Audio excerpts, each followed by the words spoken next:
Welcome to session 2 of the Gwell Grounding Hour.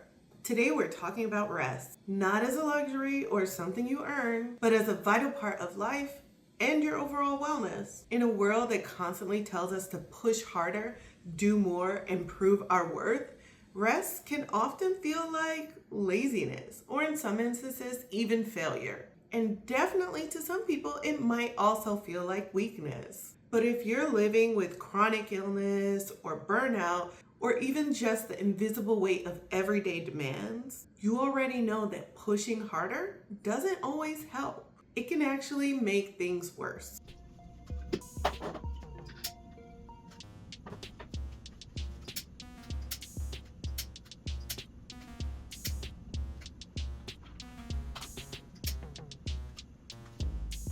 This session is about reframing rest, not as quitting, but as a part of your overall life and a part of your overall wellness. Before we jump into that, I think we'd have to be pretty delusional to not acknowledge the fact that rest isn't actually as accessible to everyone. For many of us, rest isn't just a matter of saying, "Oh, I'll take a break." Sometimes it might even feel impossible because of work schedules, caregiving responsibilities, financial stress, or even just the larger systems around us that demand constant productivity.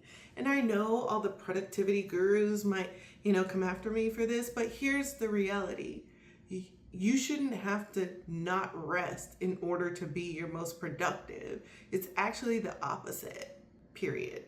And they can argue with me about that, but it's just the truth. I will never forget the time I was experiencing a traumatic loss and I still showed up for a job interview. I took painkillers and went to 4 interviews as if every part of my being wasn't shaking in pain and sorrow. Between grief, fear, and the need for income, I just kept going. I remember even moving the interview initially and telling the people I had been in an accident. That's crazy. It's actually crazy. I often ask myself, what would have happened if in that moment I chose rest? And not only that, what would have happened if in that moment I felt like I had access to the choice of rest? The truth is, without changing the systems that make access to rest so limited, it's just not a choice that everyone can make. That's why today's session is about reframing rest, not just as self-care and bubble baths. It's about centering interdependence, community, and resources. This is not saying that the systemic issues don't exist. It's just acknowledging that because these systems exist, these other things are incredibly vital to more people having access to rest. Audre Lorde wrote about this in A Burst of Light and the Cancer Journals. For her, self-care wasn't a luxury, it was survival. And that survival was deeply connected to community and collective responsibility, not just individual willpower.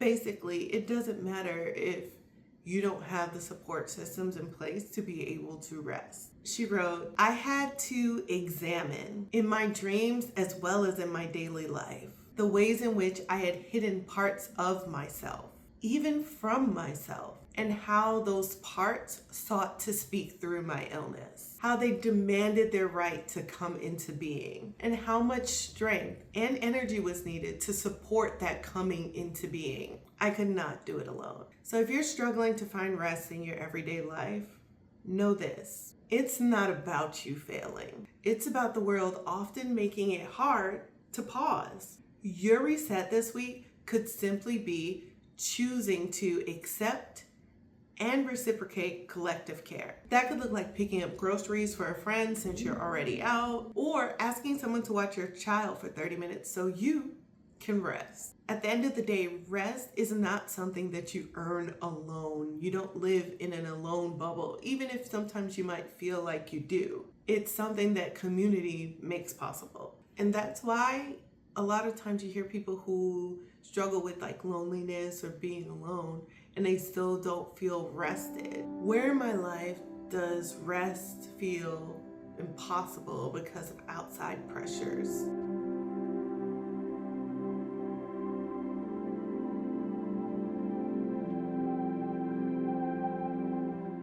What is one way I can ask for or offer help to make rest possible?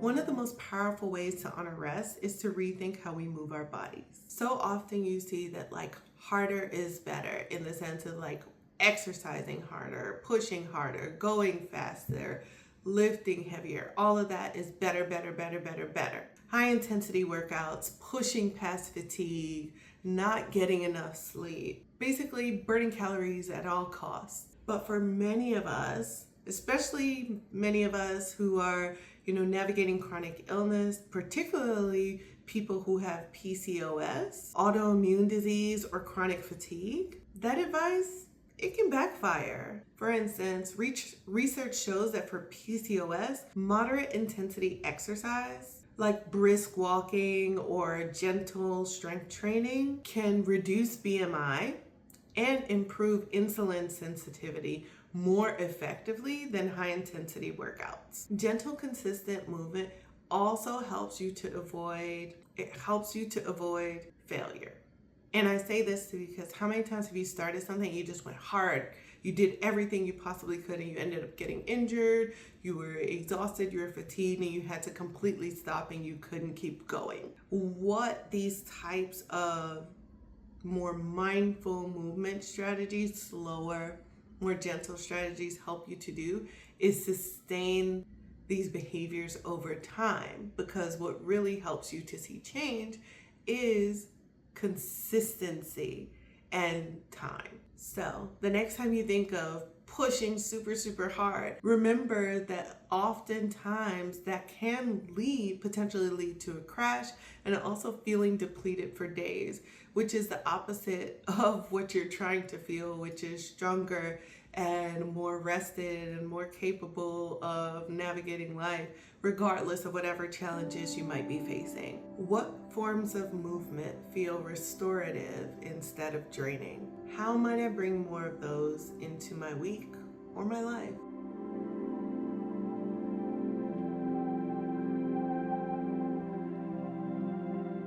Some examples of practices that support this would be yoga, tai chi, stretching, or even just a slow to moderate pace walk. They can calm your nervous system, lower inflammation, and just help you to build trust with your body over time, which is exactly what you need to do in order to develop sustainable, consistent behavior change. And just because it's slower doesn't mean you're not doing the work.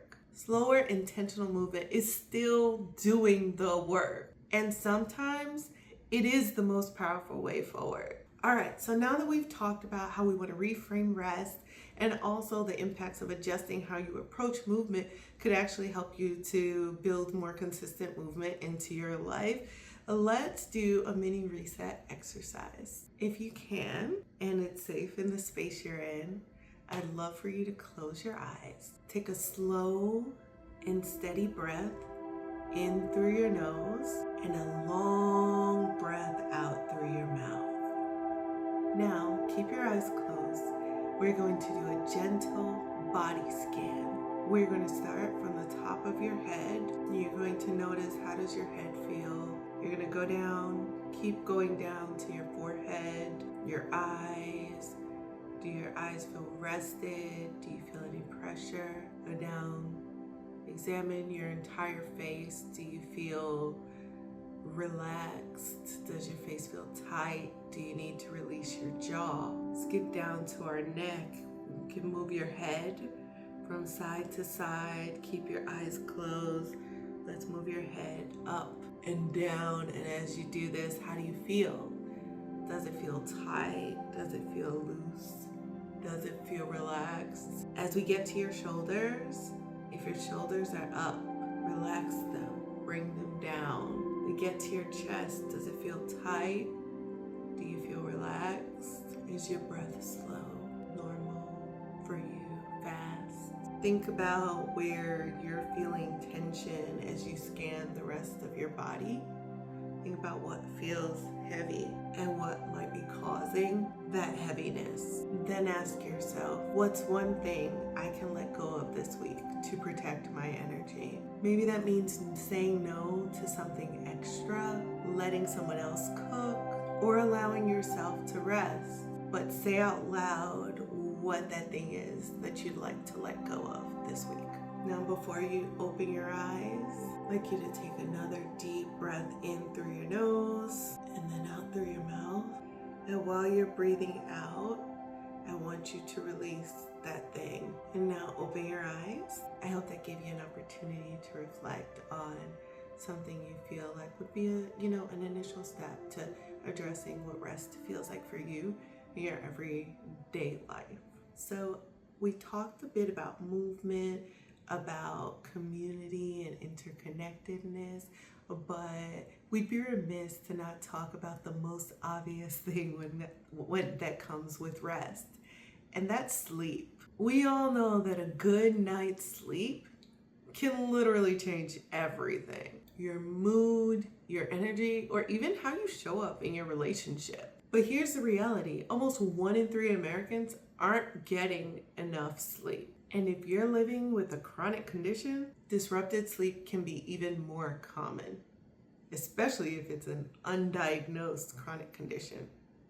And a side note here, that certain sleep conditions are actually more common when you have different chronic illnesses. So if sleep is something that you do find challenging, to be a challenge in your life, it might be worthwhile talking to your provider, your doctor, your nurse, whoever you see about it, as there might be other things to consider in giving you the support you need to have better sleep. That said, there are a lot of things that can impact sleep, whether it's pain, it's stress, it's hormonal shifts, it's outside things like you live in a place that's noisy, you have a sleep schedule that's alternative to most people, you might have a child who doesn't think they need sleep. There could be a plethora of things that could be impacting your sleep and making it almost seem like something you're chasing rather than something you can count on. But the good news is that even just small shifts in your sleep and sleep hygiene can have a significant impact on the quality of your sleep. For instance, it could be something as small as the types of foods you consume that could potentially improve your sleep. Some examples of this would be, for instance, research shows that foods like tart cherries, walnuts, and maca contain natural compounds that support melatonin production and improve sleep quality. In terms of sleep hygiene, there are several simple practices that can help your body transition into sleep more smoothly. Whether it's unplugging from devices, trying a warm bath, which I know for some people culturally is part of their nightly ritual, or setting a consistent bedtime. This is a really good one. If you're gonna pick one, I definitely recommend maybe starting there. What helps me feel most at home in my rest?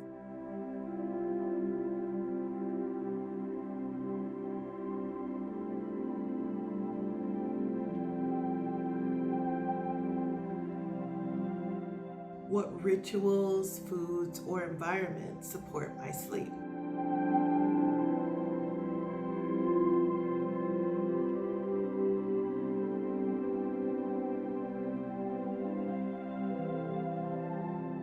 And just like movement and basically everything else I talk about, sleep, it's not about perfection. It's about finding a way to achieve these small changes consistently. There are definitely going to be nights where you toss and turn, nights where you go to bed early and you still can't fall asleep, or when your body wakes you up for some random reason and you have no idea why. But what you have to remember is that that does not mean that you failed. You just have to keep trying. Keep sticking to your routine, and over time you'll realize that you've succeeded in achieving your sleep goals more times than they've been interrupted. And realistically, a lot of times when your body is giving you these interruptions, it's actually communicating with you. It's talking to you and letting you know that something is going on. So the question you really have to ask yourself is, how can I listen to my body in a compassionate way without judgment to understand what my body needs so that I can get better rest? We're going to go through a guided journaling session. During this session, I will give you some question prompts. After the prompts, you'll have some time to reflect on them, whether you do it out loud in your journal, whatever works for you, before I get to the next prompt. When during the day do I feel most energized? When do I feel most depleted?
What activities restore me, even in small amounts?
Where do I catch myself in all or nothing thinking?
If I looked at rest as a part of my overall wellness, what would it look like in my daily or weekly life?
Thank you for participating in the journaling session. I hope you found that helpful in reflecting on how you can reframe rest in your own life. Rest at the end of the day is not something that you achieve after proving yourself. It's something that we create together in community. This week I invite you to participate into one small act of rest or one small act of asking or offering support. And just notice how it feels to let care flow both ways. And if you're a Bloom Plus member, don't forget to head over to our site, eatgwell.com, to download the Session 2 resources, the journaling worksheet, and the next steps guide. These tools will help you map out your energy and plan your rest. At least for now, until you get your own stride and it comes more natural to you. As Bell Hooks reminds us in Belonging, a Culture of Place, home is that place which enables and promotes varied and ever-changing perspectives. A place where one discovers new ways of seeing reality, frontiers of difference. So as you honor rest, may you begin to find your way home to yourself and to the communities that hold you. Thanks again for joining us today. I can't wait to see you back here for session 3, where we'll keep building on this journey together. See you next time and keep coming back.